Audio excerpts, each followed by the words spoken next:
Queue న్యూస్లో పనిచేయటకు senior video editors కావాలను సంప్రదించవలసిన నెంబర్లు 8688960884. రైతు రాజధాని రేవంత్ రెడ్డి సర్కార్ బడ్జెట్ లో వీటికి పెద్దపీట. వ్యవసాయ అభివృద్ధికి 4వ వంతు 72,659 కోట్లు, రుణమాఫీకి 26,000 కోట్లు, కూలీలకు ఏటా 12,000, సన్నాలకు బోనస్, సబ్సిడీ విత్తనాలు స్కీమ్లకు కేటాయింపులు. రైతు భరోసాలో ఆంక్షలుంటాయని స్పష్టీకరణ. ఎస్సీ ఎస్టీ బీసీ మైనార్టీ సంక్షేమానికి 65,119 కోట్లు. మహాలక్ష్మి, గృహజ్యోతి, ఇందిరమ్మ ఇంటి పథకాలకు నిధులు. యువ వికాసం, పింఛన్ల పెంపు ఈ ఏడాదికి లేనట్లేనా? బీఆర్ఎస్ పథకాలు, గొర్రెల పంపిణీ, దళిత బంధుకు రామ్.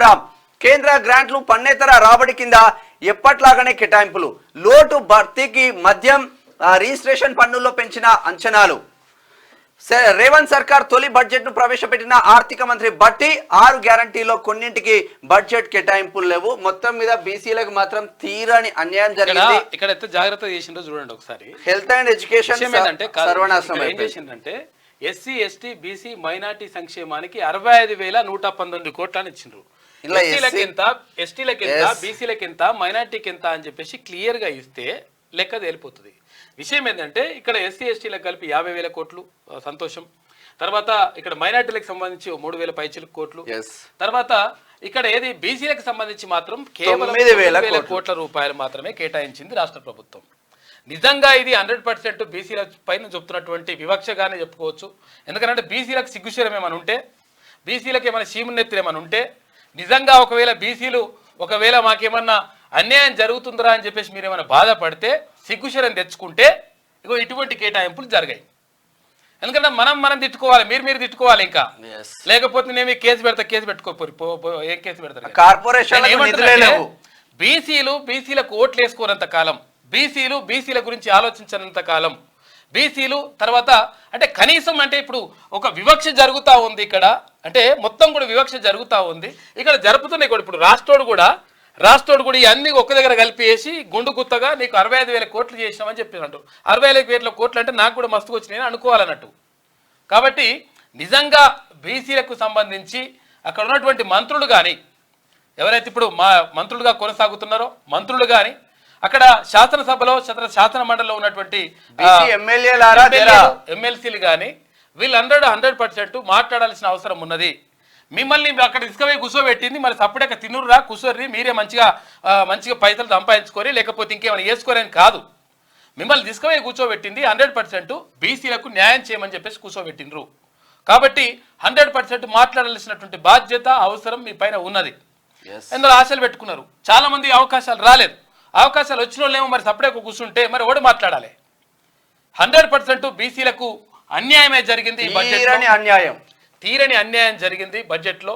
ఎందుకంటే కనీసం కేటాయింపులల్లా ఎక్కడ ఇప్పుడు 54% ఉందని చెప్పేసి ప్రభుత్వ లెక్కలే చెప్తున్నాయి.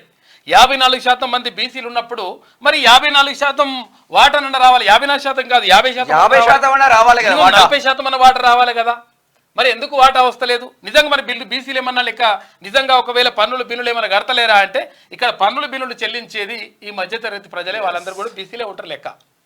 మరి అట్లా కేటాయింపులు అనేటువంటిది 100% వివక్ష జరిగింది. ప్రభుత్వం కూడా ఆలోచన చేసుకోవాలి. కుల గణన చేస్తామని చెప్పింది ప్రభుత్వం, నిజంగా అది చెప్పడం సంతోషం. ఇక్కడ వ్యతిరేకిస్తున్నట్టు కాదు. మరి ఇప్పుడు ఏమైనా మాట్లాడితే ఇప్పుడు ప్రభుత్వానికి వ్యతిరేకంగా మాట్లాడడం కాదు, సూచన ఇది. 100% ప్రభుత్వము దీనిపైన ఆలోచించాల్సిన అవసరం ఉన్నది. బీసీ ప్రజలను దగ్గర చేసుకోవాల్సిన అవసరం ఉన్నది. దగ్గర చేసుకోవాలంటే ఇట్లా ఇష్టం వచ్చినట్టు కేటాయింపులు కాదు కావాల్సింది. 100% మీరు చేసినటువంటి ఏదైతే కేటాయింపులు ఉన్నాయో కేటాయింపుల్లో 1000% బీసీలకు అన్యాయం జరిగింది. బీసీ నాయకులారా కదలండి, బీసీ నాయకులారా. ఇంకా మీరు ఇప్పటికి కూడా నిద్రపోతుంటే, తర్వాత బీసీ ప్రజలంతా కూడా ఇప్పటికి కూడా నిద్రపోతుంటే, ఎవడన్నా ముంగడపోతే వాడిని వెనుకబెట్టి గుంజుడే తప్ప కనీసం వాళ్ళకు మద్దతు తెలియజేద్దాం, ఏమైనా చెప్పుదామని చెప్పేసి ఒక్కడు కూడా మాట్లాడారు. దీంతో అన్యాయమే జరుగుతుంది. ఏమనంటే ఇప్పుడు కటువుగా మాట్లాడుతుంటే, ఇష్టం వచ్చినట్టు మాట్లాడుతుంటే అట్లే మాట్లాడతారు. ఎందుకంటే మరి సిగ్గుశరం రాకపోతే, మనకు సీమనెత్తులు లేకపోతే 100% కేటాయింపులు ఇట్లనే ఉంటాయి. ఇంకా వెనుకబడిన తరగతులు అంటే ఇంకా వెనుకబడిన తరగతులే అయిపోతాయి. అందుకనే బ్యాక్వర్డ్ క్యాస్ట్ అన్నారు మనని. బ్యాక్వర్డ్ క్యాస్ట్ అంటే ఇంకా వెనుకబడిపోండి అని చెప్పడం అనమాట. అంటే అంతో ఇంతో నిజంగా చెప్పాలంటే అక్కడ ఎస్సీ ఎస్టీల విషయంలో కూడా మంచి వాళ్ళకు చైతన్యం ఉన్నది. తర్వాత వాళ్ళు నిజంగా ఒక ముందడుగు వేస్తూ ఉన్నారు, ఎక్కడైనా అన్యాయం జరిగినప్పుడు వాళ్ళు ప్రశ్నిస్తూ ఉన్నారు, తర్వాత ఒక చైతన్యంతో ముందుకెళ్తున్నారు. కాబట్టి వాళ్ళకు కొంతవరకు ఊరట లభించేటువంటి కొంతవరకు అంటే పూర్తి స్థాయిలో వాళ్ళకు కూడా లభించిందని చెప్పలేం, కానీ కొంతవరకు లభించింది. కాబట్టి వాళ్ళ చైతన్యానికి మనము హ్యాట్సప్ చెప్పాలి. తర్వాత ఇక్కడ జరుగుతున్నటువంటి అన్యాయానికి 100% బీసీ సమాజం ఏదైతే ఉందో 100% దీనిపైన మాట్లాడాల్సిన అవసరం ఉన్నది. ఎందుకంటే తర్వాత ఇక ప్రభుత్వం నిజంగా కూడా మరి కులగణన చేపట్టి తర్వాత బీసీలకు మంచి చేస్తా అని చెప్తున్నటువంటి ప్రభుత్వం ఇప్పుడు చేయాల్సినటువంటి బాధ్యత అవసరం కూడా ఉన్నది.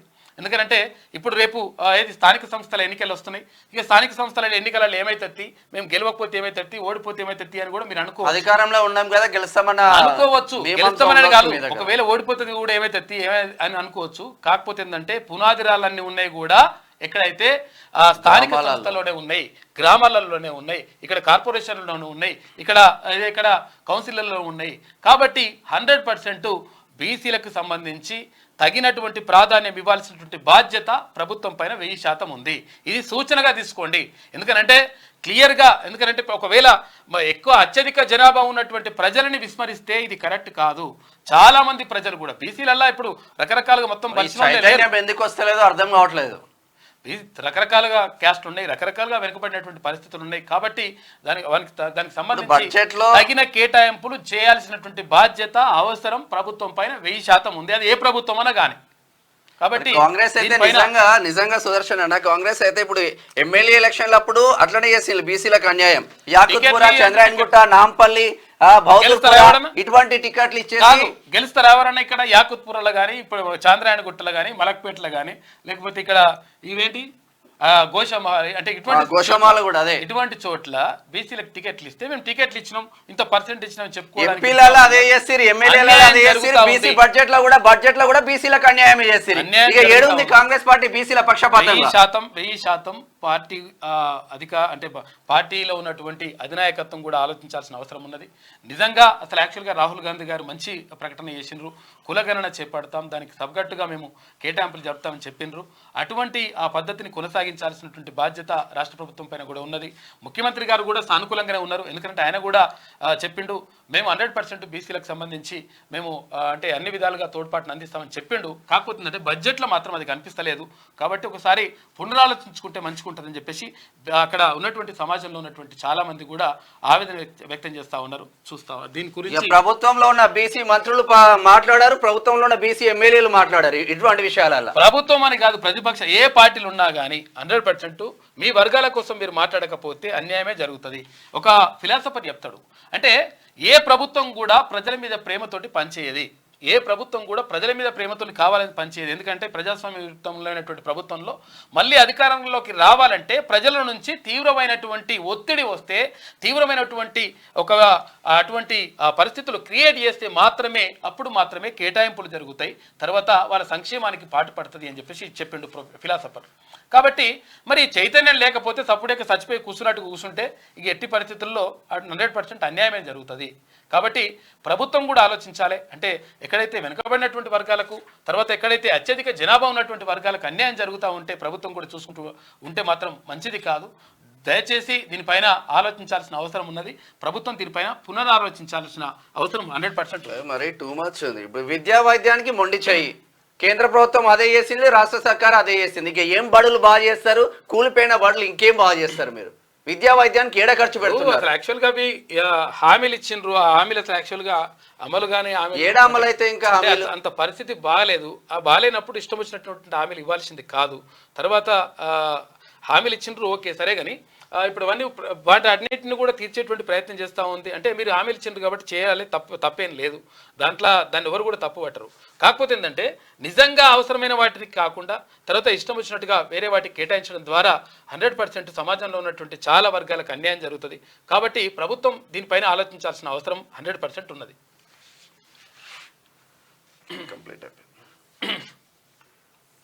అవసరం లేదు. రైతు రాజధాని సంక్షేమం కూడా ఇక తొలి బడ్జెట్లో రేవంత్ రెడ్డి సర్కార్ ప్రాధాన్యాలు ఇవే. ఇక బడ్జెట్లో ఏకంగా 4వ వంతు నిధులను వ్యవసాయ రంగానికి కేటాయించి తమ తొలి ప్రాధాన్యం అన్నదాతకే అని స్పష్టం చేసింది. అయితే దానికంటే కాస్త తక్కువ నిధులను కేటాయించి మలి ప్రాధాన్యం సంక్షేమ రంగానికి చాటి చెప్పింది. ఇక ఇటీవల అసెంబ్లీ ఎన్నికల్లో హైదరాబాద్ శివారు ప్రాంతాల్లో ఎదురుదెబ్బ తగిలిన విషయం తెలిసిందే. అందుకే 3వ ప్రాధాన్యంగా నగరాభివృద్ధికి ఎంచుకుంది. అయితే జిహెచ్ఎంసీ సహా అన్నిటికీ కేటాయింపులను భారీగా పెంచేసింది. వెరసి బడ్జెట్లో ఇటు పల్లెలకు అటు పట్టణానికి పెద్దపీట వేసింది. ఈ 3 అంశాలకే దాదాపు 50% నిధులను కేటాయించింది. బాగానే ఉంది. కాబట్టి బీసీ సంక్షేమానికి కూడా 100% అవసరం ఉన్నది. మంత్రి గారు కూడా అడగాలి.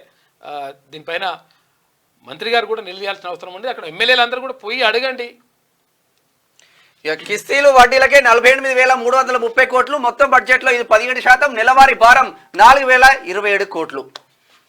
ఒడిదుడుకులున్న మున్ముందుకే బడ్జెట్తో పాటుగా సామాజిక ఆర్థిక సర్వే సమర్పణ అని చెప్పేసి ఒక వార్త కనిపిస్తా ఉంది.